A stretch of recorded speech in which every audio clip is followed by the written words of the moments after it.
Shalom, shalom. What's going on, Israel? Back at it. TOL channel, Torah over life.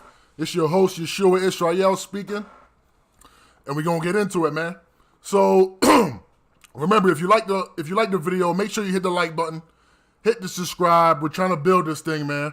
Get some real truth out here. Let's see where we're headed as a nation and what Yah has in store for us. So today we're going to be talking about the Holy Land and the Americas. Specifically, is Utah and North America the Holy Land? And I think not. And we're going to go ahead and get into that today. First, I want to go over, just some, in case you haven't watched part 1 and part 2 of this series, I just want to go over how you're supposed to actually see the evidence of where we're from. And the scriptures, and all the scriptures providing for you to seek those answers. And I also want to get into why we search for the Holy Land. You know what I mean? And all the processes of what we need to do to get back to the land. Of course, we got to seek the Most High, but there's also other things that we need to be doing for us to get out of this captivity. Now, remember, if you like the video, hit the like button. Hit the subscribe again, and we're going to get into it. So first, I want to start off with, we're going to just briefly go through Jeremiah, Genesis, Ezekiel, and Deuteronomy before we get into the meat and potatoes of what we're going to be talking about. It's all correlated, just to get you, just to correct myself, but you know what I'm saying? I just want to go over so it makes a lot it makes a lot more sense at the end.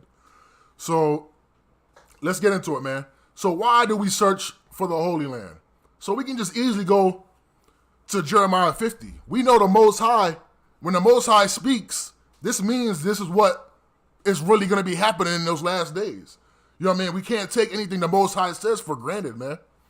You know what I'm saying? And it's not that we're reading the ones that are, and shout out to the people that are actually searching for the homeland and want to go home, because if you don't want to go home, man, you're basically content with just staying in Babylon. You know what I'm saying? It's one thing to pray to the Most High and say you want to be saved, but are you continuously seeking the Most High so you can get back home so he can put his divine law into our hearts? You know what I'm saying? We can't do the full law in captivity. And that's what people don't understand, man. We need our own land to actually do the things the Most High wants us to do in a complete fashion. You hear what I'm saying? So let's get into it, man. And Jeremiah 50 explains this so well. This is what the Most High says. I didn't say this. So you can't say that I'm picking and choosing and want people to believe what I want them to believe. No, man, this is the Most High speaking, man. So Jeremiah 54, in those days and in that time, saith Yah, the children of Israel shall come, and they and the children of Judah together go and weeping. They shall go and seek Yah their God. They shall ask their way to Zion with their faces thitherward, saying, come and let us join ourselves with Yah in a perpetual covenant that shall not be forgotten. My people have been lost sheep. Their shepherds have caused them to go astray. They have turned away on the mountains. They have gone from mountain to hill. They have forgotten their resting place. You know what I mean? So this is basically self-explanatory, man. You know what I'm saying? The Most High is saying, our shepherds that were leading us, that basically led us to destruction. You know what I'm saying? The Most High took us out of our land, and now we don't know where we're from. You know what I'm saying? We've been through bondage. We've been through the hardship of oppression. You get what I'm saying? And we basically don't know. We've been mixed and mingled with all these nations, man. We don't know where we're at. You know what I'm saying? We're scattered all across the world. So what is this saying? In those days, what are we doing now? Every day we wake up. I know it's on my mind. You know what I'm saying? I know it's on my heart that I want to get the hell out of Babylon. You know what I'm saying? I might not physically cry every day weeping. You know what I'm saying? But there's times I do. But you know what I'm saying? Every day I wake up like, damn, I just want to get out of Babylon. I wish I can go home. So this is why this is why Jeremiah 50 says, and what are we doing? We all know we can't get to, we all know we're trying to gather. We're all across the world. you know what I mean, social media is a point of access where we are essentially kind of gathering together, but we at the end of the day we're talking to each other, just like Malachi 3:16-18 says. You know what I'm saying? The ones that feared upon Yah was thought upon His name, and they shall always talk with each other. You know what I'm saying? So we're not physically gathering. A lot of us are physically gathering, but you know it's hard, man. It's hard in these days. So what do? We always talk to each other, and we always want to find out, yo, we got to get home, man. Please, y'all, please get us home so we can do what you want us to do. This is why it says the children of Israel shall come together and go weeping, and they shall ask their way to Zion. You know what I'm saying? If you want to ask your way to Babylon, then you don't care about going back home. You just want to be a king in Babylon and do what you got to do just to look fly and call yourself an Israelite. That's not what we're about around here, man. You know what I'm saying? So we're gonna just keep going, and we're gonna break this and break what we're gonna talk about even further. So before I get into this, no disrespect to my ox that's finding a homeland. You know what I'm saying? We all on this journey. No one has all the answers, but we're just gonna break down the scriptures and see what is the scriptures really saying. Because we get caught up. You got to understand, man, the European, man, our oppressors, they want us lost. You know what I'm saying? They tell us we're from here. They tell us we're from there. They tell us we're from anywhere. And they can make anything sound like the Holy Land as long as they got control over us. You know what I'm saying? So we're going to quickly debunk over there in the Middle East. And we're gonna debunk the North America with some scriptures that I didn't have in my old videos. And we're gonna go over that, and we're gonna talk about what's really going on. So now we're gonna go to Genesis 10. If you can see my notes at the bottom here, I have them highlighted in colors at the bottom right next to the face cam at the bottom here. So we just went over Jeremiah 50. Now we're gonna go over Genesis 10:15-18. Now this is one thing, man. This is one thing we got to get in our heads. The Canaanites, being a Canaanite is not a nationality. I'm going to say it again. Being a Canaanite is not a nationality. Being a Canaanite is almost similar to being like, I'm not saying it's similar as in there, you know what I mean, it's the same thing, but as far as context, being a Canaanite is almost like being Abraham. You know what I'm saying? So Canaan in Ham's world would be like Abraham. He's producing other nations. You know what I'm saying? So let's go to Genesis 10. Because we think Canaan is one little nation and one little land, and we got to just defeat one little. No, man, that's not how it is, man. Let's go to Genesis 10.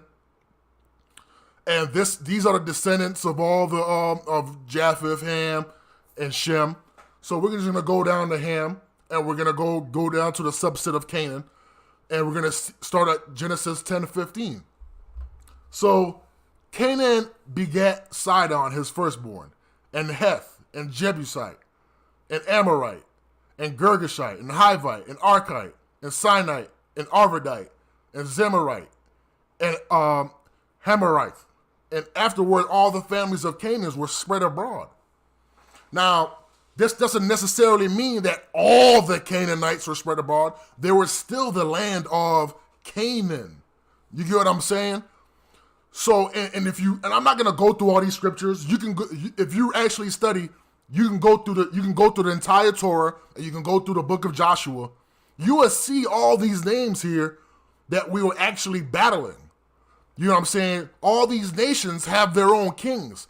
These aren't little tribes. These are actual nations of people. Each of these names here are actual nations. They all had their own kings. You get what I'm saying? They all had their own kings. They might have had the same philosophy because they all came from Canaan.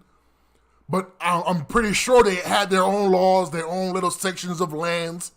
You know what I'm saying? So you can already tell this wasn't just one little land in Canaan, and they call all themselves Canaanites. You see, afterward, these were the families of the Canaanites. So if you're an Amorite, you're a Canaanite.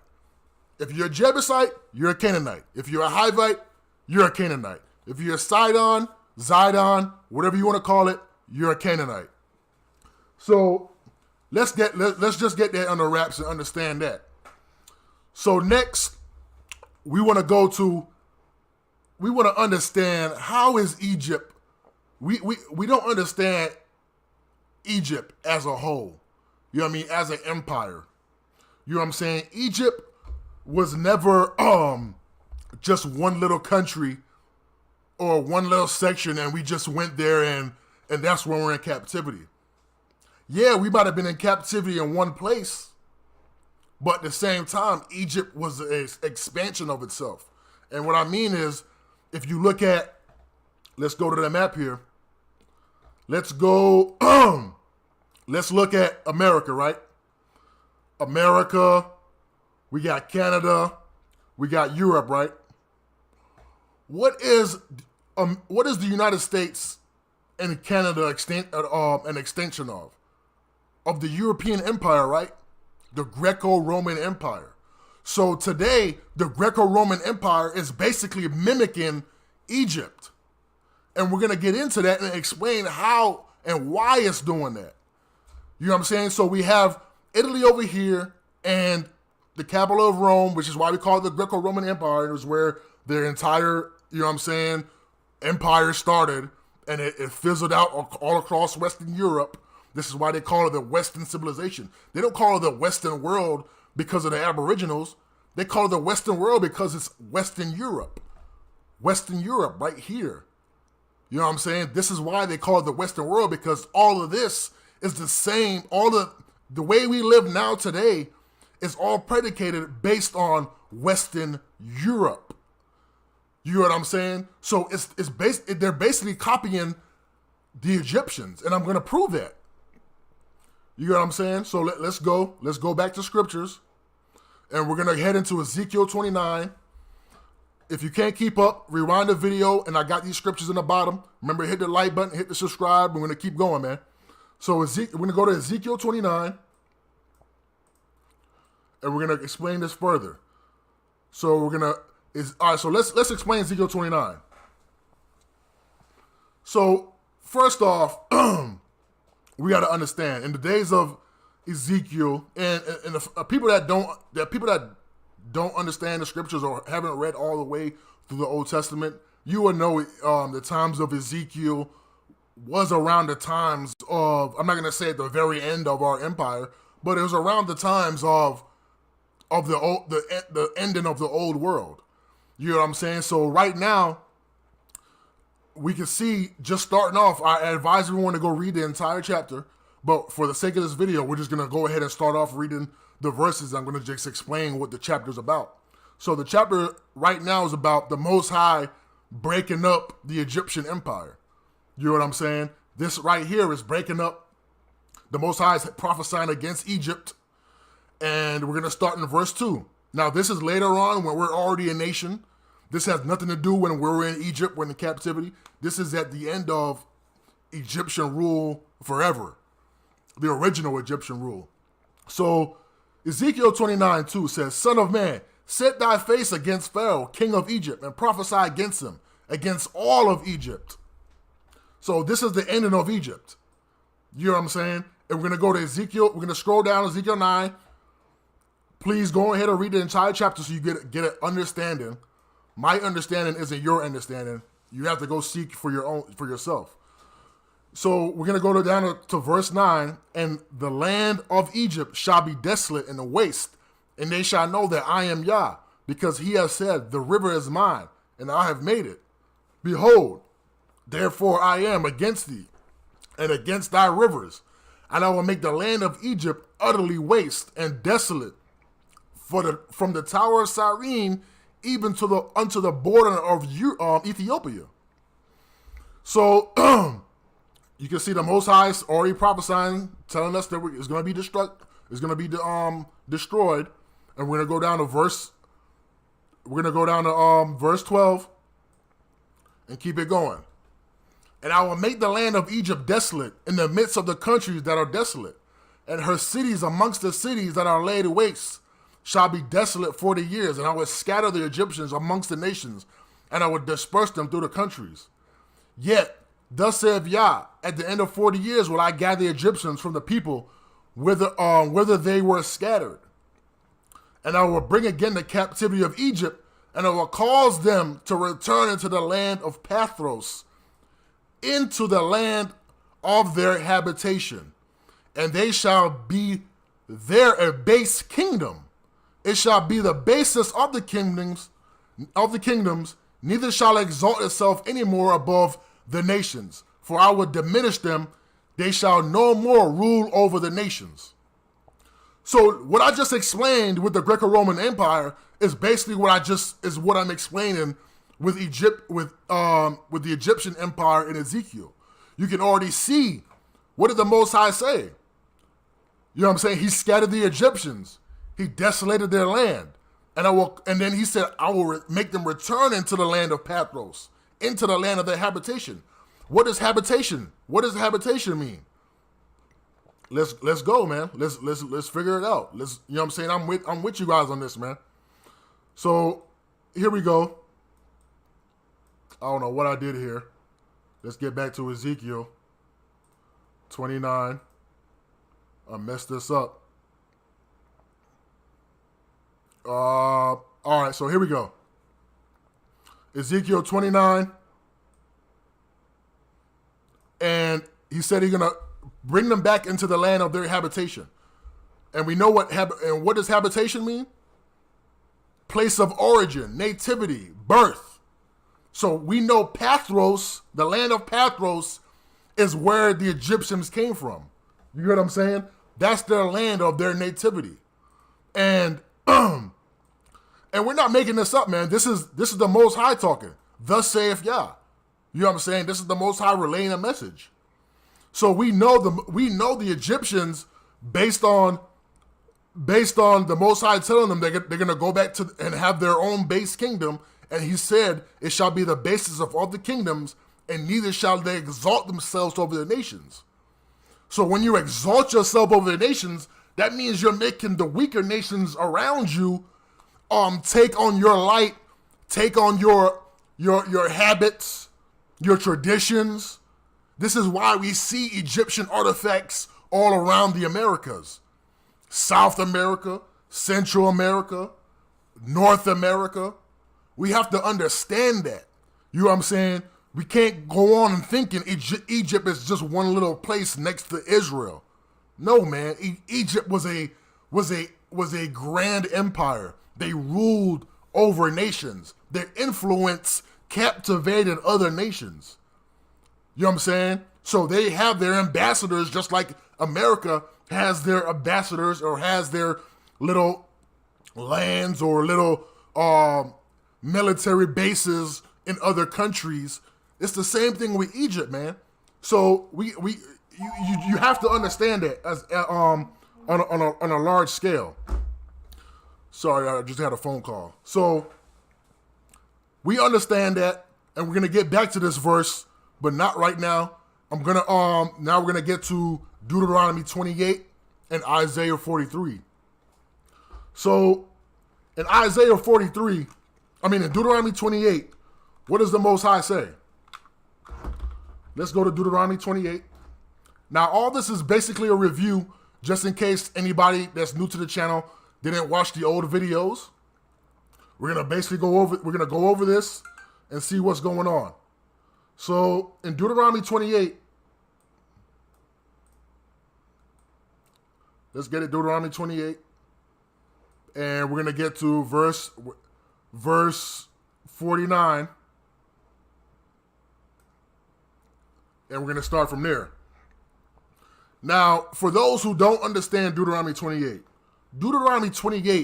was written in a way that it wasn't necessarily talking about it wasn't necessarily talking about in the times of us living as a nation. This was the Most High. You have to understand that. This is the Most High talking to us before we even got our nation. This is the Most High, not our nation necessarily, but our land. This is the Most High basically telling us, it's basically like an ultimatum. You're going to do this and you'll be blessed when you're in your land. Or if you don't do this, I'm going to destroy you in your land. This is what Deuteronomy is talking about. This is talking about the time we're coming out of Egypt. No other time. So eventually this Deuteronomy 28 caught up to us and we were destroyed in our land and sent to captivity. So we took the lower route in Deuteronomy 28 and we took on the curses. So we know this is talking about prior to us having our own land and own kingdom before we enter the land. So let's just talk about Deuteronomy 28, 49, 64 real quick. And I'm going to bring this map up real quick. This is something I made on Instagram a while ago. Hold on, let me make it a little bit smaller so I can fit it on the screen. And we're just going to set it right here. I hope y'all can see that. But I'm going to go over it so you don't even have to read it like that. You can zoom up on it. You can make the screen larger. You'll be able to see it. So Deuteronomy 28, we're going to go over it, and we're going to go over Isaiah 43 at the same time. So I know a lot of you understand, if you've been to school and you paid attention to school, process of elimination is real huge. You know what I'm saying? We use process of elimination. I can't even remember when I started using it. Probably in elementary school, more like middle school. And the process of elimination didn't just start in America. You know what I'm saying? The Most High uses process of elimination, and I'm going to show you how he used it in the scriptures. All right, so Deuteronomy 28. What did the Most High say? Yah shall bring a nation against you from afar, from the end of the earth. So we know you have to come from one end of the earth our oppressors have to come from one end of the earth to the other. You know what I'm saying? To come and get us. This is what this map is showing. So the Europeans, if you haven't watched my old videos, go back to it and I explain it in further detail. This is just a review. The Europeans came from one side of the earth to the other. This is why I have this diagram down here. Number 1, Europeans looking for Jerusalem. 1, and Yah shall scatter thee among all people from one end of the earth into the other. So how can we be scattered if the other nation isn't actually scattering us? They had to come from one end of the earth to the other to actually do that. So once they were on our side of the earth, they were able to scatter us back to the other side of the earth. You get what I'm saying? So now that was Deuteronomy 28:64. Now this is why I have it on the diagram here. The Europeans sending Israelites back to the east, back to where they come from, back to Africa, back to Asia. Now we're going to get into Isaiah 43, 5 through 6.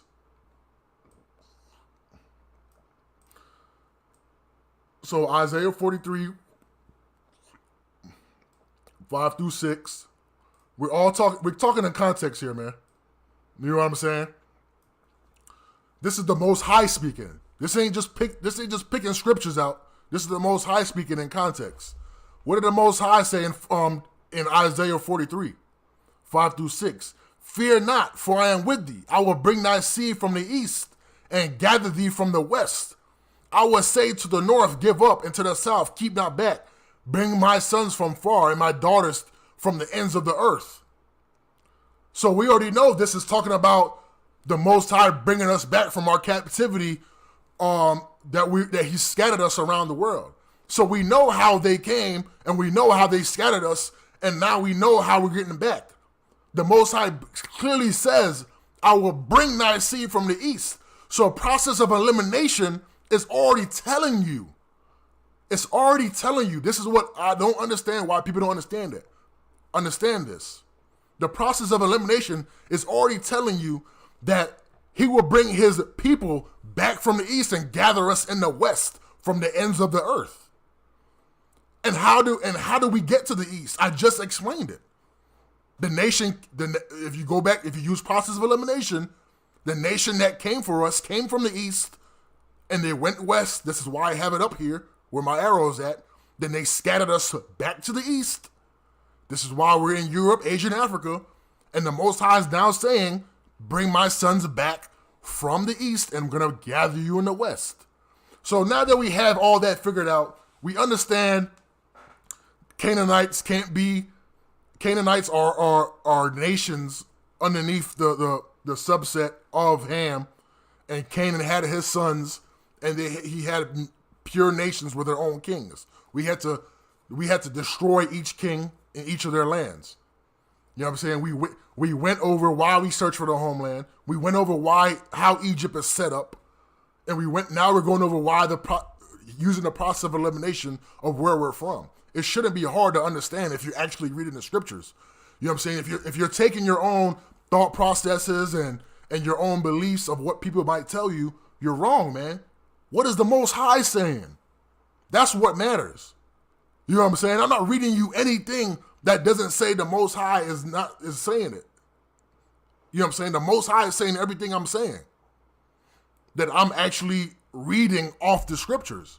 You know what I'm saying? And we get caught up in trying to find places or what can sound similar or what might sound good. This might sound like Israel. No, man, you got to understand we're being trapped. You know what I'm saying? These heathens, they want us in their kingdoms. So they'll make anything sound like this is where we're from. You know what I'm saying? As long as we're around them, they have the power. And I'm going to go back to Ezekiel 29 and show you what happened with the original Egyptians and why what I just said and why they want us around us, why they want us around them, to keep power. So they'll tell us anything. You know what I'm saying? If you read Ezekiel 29 and you read the Egyptians from before, you will see why. The Most High said, and it shall be no more confidence. This is Ezekiel 29:16. It shall be no more confidence of the house of Israel, which bringeth their iniquity to remembrance. They that shall look after them, but they shall know that I am Yah. You know what I'm saying? So what is this saying? The Egyptians the Egyptians love to have us around. They love to oppress us. They love to abuse us because why? They're being blessed. The Most High says after he got rid of the Egyptians, they will no more have confidence in him, in us, to be able to serve them and do what they want us to do. And they no longer will exalt themselves over the nations. There will be no more influence of the original Egyptians. So now we see the Europeans doing the same thing. They want us in their kingdom. They want to have, they put all their confidence in us because they know they'll keep their selves going. You know what I'm saying? So now we're gonna hop into the meat and potatoes, and we already know the Middle East is so out of whack, doesn't make any sense at all according to what the Most High is saying. So now we're gonna get into Utah and Arizona or California or whatever you want to call it. Israel being in North America. Now I know a lot of people are saying that it can't be the land can't be in North America because this has to be destroyed, and I agree with that. Just because we dwelled in North America doesn't mean this is where our land is at. You got to understand what happened back in Hosea, back in Amos. You know what I'm saying? We took it upon ourselves to go travel and set up our own kingdoms and all that. So I don't see it so far-fetched that we went somewhere and called places what we think they were named today. You know what I mean? These Europeans are going around calling places just to trick us. So now we're going to prove it even further. So let's go to Deuteronomy 28. You know what I'm saying? Let's go to Deuteronomy 28. And let's nip this in the bud, man. Let's go, man. We're going to start at Deuteronomy 28:68.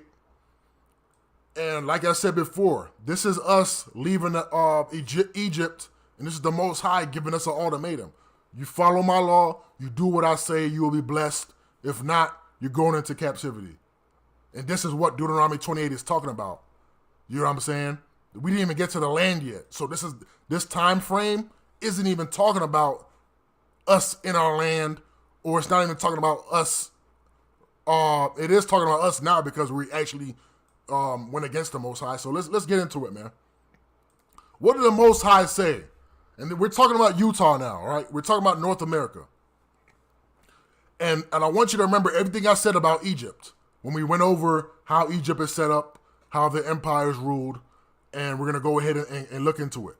And Yah, in Deuteronomy 28:68, what does Yah say? And Yah shall bring thee into Egypt again with ships by the way I speak of unto thee. Thou shalt see it no more again, and they shall be sold unto your enemies and bondmen and bondwomen, and no man shall buy you.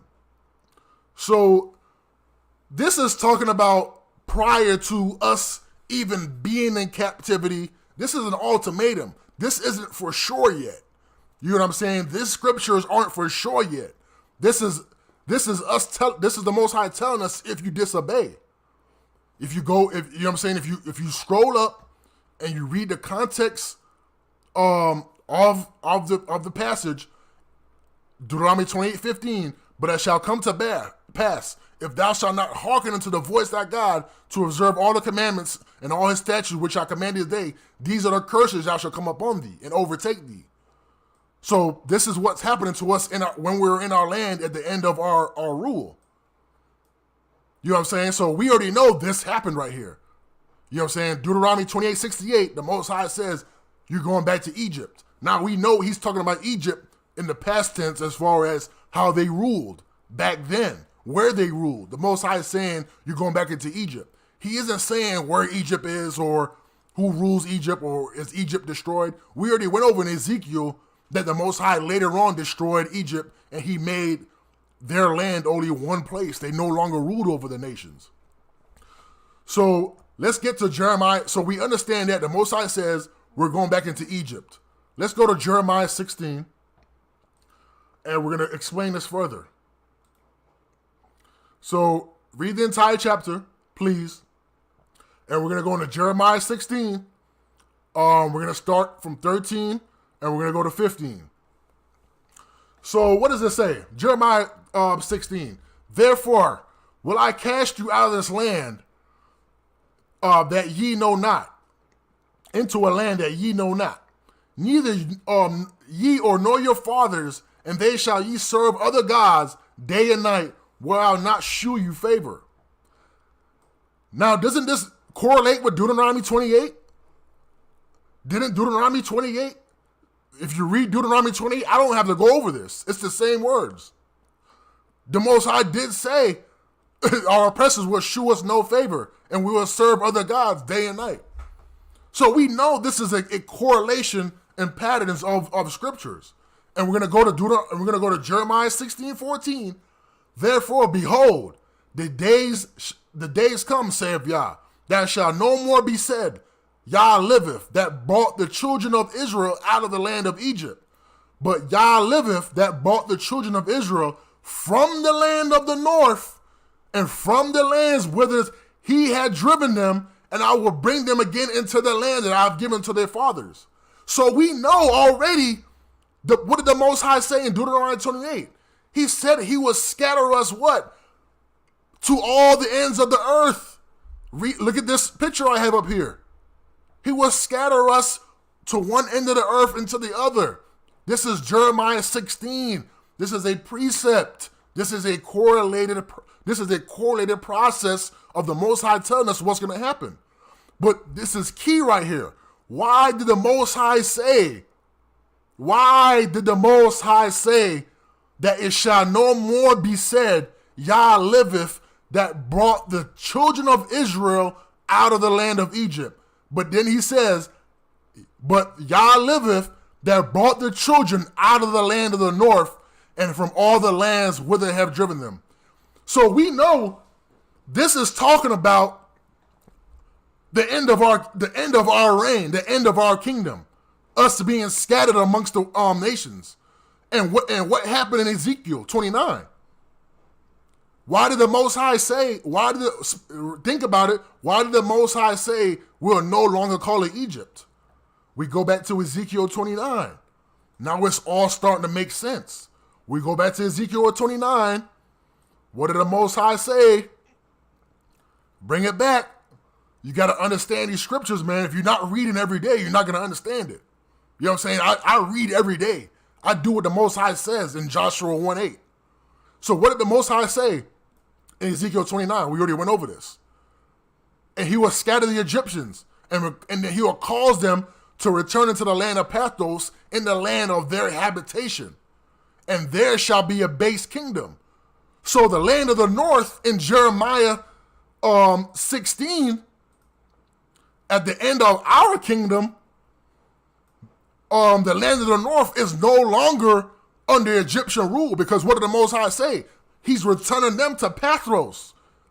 They will no longer exalt themselves over the nations. So where is the land of the north?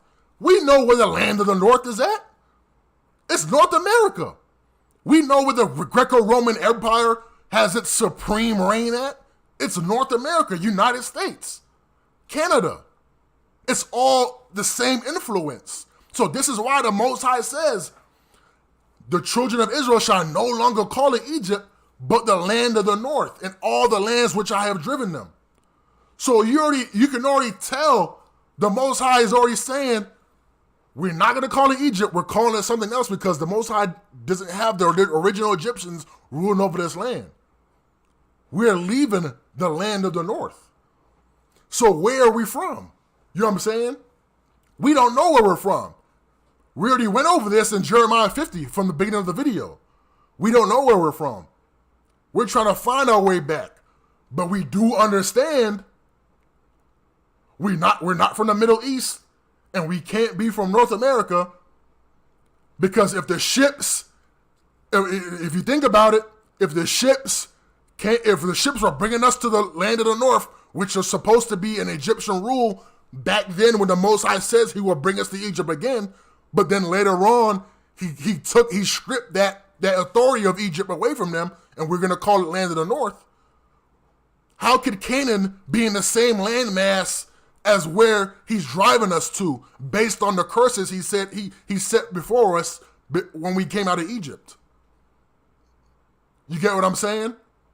The land of Canaan, with all these kings, all these sons of Canaan, have their own kingdoms. You get what I'm saying? They have their own rules.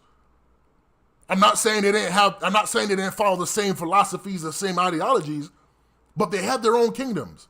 They had their own financial system. They had their own temples. You know what I'm saying? All of that was separated. You know what I'm saying? So if you think about it, all these kings under Canaan, you know what I'm saying? You're basically subjecting them to one little piece of land in North America, and you're putting in Egypt and you're putting in Ethiopia. You know what I'm saying? We already know what the Most High said in Ezekiel, up until the Mount of Syene, all the way to the borders of Ethiopia. We know where it's not rocket science. We know where South America was connected to with Africa. This whole landmass right here is Ethiopia. So where's the other border of Egypt? Where's Pathros? It's connected to South Africa, man. In South America. You know what I'm saying? So we know we can't be from North America, and we know the original Egypt isn't North America, but the Most High says we will call this the land of the north. And we'll be coming out of the land of the north. So, you know what I mean, I don't have much else to say, but I do have these scriptures down below. I will put an arrow right here so you can see where I'm talking about. It's right next to where you see my face cam, to the bottom right. These are all the scriptures. You put it together, man. I'm not making anything up. This is the Most High speaking. Most of the scriptures here says, thus saith Yah. I don't understand what people don't understand about when scripture says, thus saith Yah. The Most High is relating a message through his prophet, through his prophets. The Most High is speaking. You know what I'm saying? We're not out here just, the people that's looking for the land, we're not out here just grabbing stuff out of our backside. No, man. You have to put these scripts together. Do you want to go home, or do you want to just know you're an Israelite and just chill on the couch and go to work and just say you know what I'm saying? I'm just waiting for the Most High. Nah, man. The Most High wants to see you put in effort. He wants to see that you want to go home. It don't matter what you do. If you got a 9-to-5 job or you living in freaking Bel Air in a mansion, man. He wants to know, do you really want to go home? And this all goes back to Jeremiah 50, man. What did the Most High say? They shall ask their way to Zion with their faces thitherward. We're finding out right now that some of us, they actually care. We know where we're at. We know where we want to get to. You know what I'm saying? We take this thing seriously, man. We're tired of being lied to. We're tired of the shepherds telling us, you know what I mean, leading us astray. We're tired of listening to the oppressor. So you have to seek this stuff to actually go back home. And I don't mean to get mad, but it's crazy that we don't understand this. You know what I'm saying? And a lot of our people didn't take education seriously, man. You know what I'm saying? You watch Nat Turner, you watch his movie, man. Birth of a Nation. He took his education seriously. Just because the white man was teaching him and just because it was a schooling system based on the European man, that don't mean shit. The Most High translated all the scriptures in English. If you didn't wake up in English, you know what I'm saying, how would you have woken up? You would have known how to speak Hebrew. You woke up off English. You know what I'm saying?